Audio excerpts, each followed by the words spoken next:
Hey there everyone, this is a top 10 list of the biggest screw-ups committed by the Abrahamic God of the Old and New Testament. Enjoy!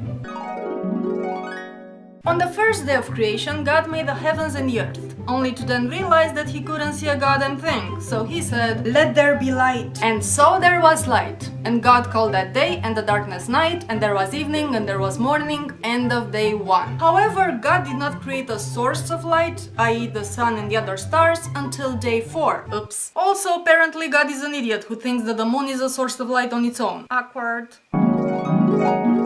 On the third day, God created the dry land and made vegetation grow on it. All the seed-bearing plants and trees with fruit and all that jazz, most of these plants depending on being pollinated by insects, even though there weren't any insects yet. And of course, depending on the sun, which he only created a day later. I guess it was a busy day?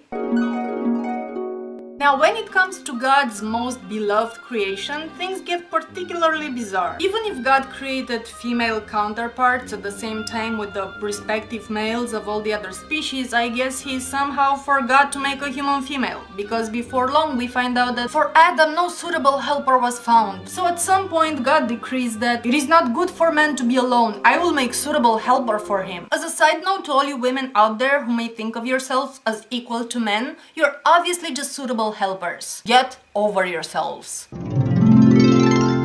But it gets even better, because when it comes to creating a human female, God doesn't just puff her out of nothing like he did with everything else, but he makes her out of one of Adam's ribs. I guess leaving poor Adam effectively missing a rib for the rest of his life, since he was already created perfect, and of course sending the message that the suitable helper literally belongs to the man, in case this wasn't clear already.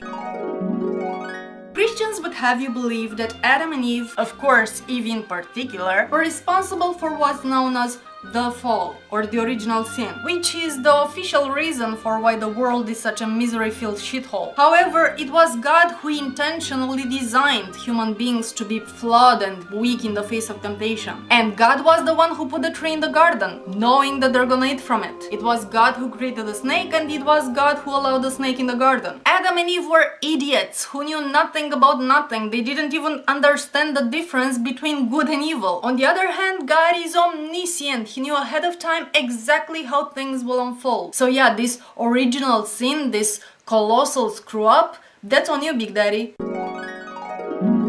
When the angel Gabriel appeared to Mary to give her the good news that she's about to become a human incubator for the Messiah, he told her that Jesus will be given the throne of David and he will reign over the house of Jacob. Of course, neither of these things ever happened, which left everyone in a state of utter confusion and fighting each other for centuries.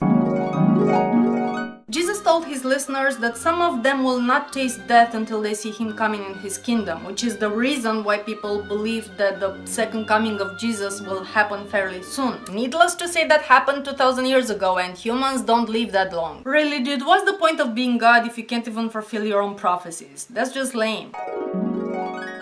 You know what? I'm just gonna go ahead and count the entirety of the Old Testament as one giant monumental screw up. I mean, think about it. God had to send his only son down on earth to be tortured and killed to basically rectify the damage that God the Father did. You know, so future Christians don't have their disobedient children stoned to death by the city elders and shit like that. Because that was in the Old Testament. Jesus came and changed all that. Well, if God set up things right in the first place, there would have been no need for that. Unless it was all an excuse for God to impregnate his own mother with himself. You know, for the kicks.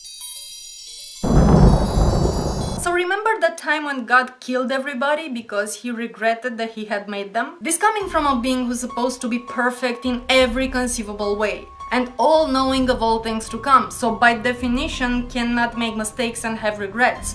And yet he's all, well, I made a boo-boo, people suck. Should I exercise my omnipotence by puffing them out of existence just like I puffed them into it? Oh, where's the fun in that? Instead, I'm gonna send a global flood and kill everyone in horrible ways. Besides maybe like a handful of people and a boatload of animals. There's gotta be someone left to worship me. What a dick. Now, this isn't technically a screw up, but it needs to be number 1 on the list, because the idea of hell has to be the most fucked up thing that God has ever come up with. So God creates this horrific place of eternal torture, knowing that most people are gonna end up in there. But then he declares himself benevolent and expects gratitude and praise and worship because he's saving people from himself. Dick. So that concludes our top 10 list of God's biggest screw-ups. If you liked it, please thumb up this video and comment below. Tell me what would you add or maybe take off this list, and what do you think are the biggest failures committed by other deities. See you soon.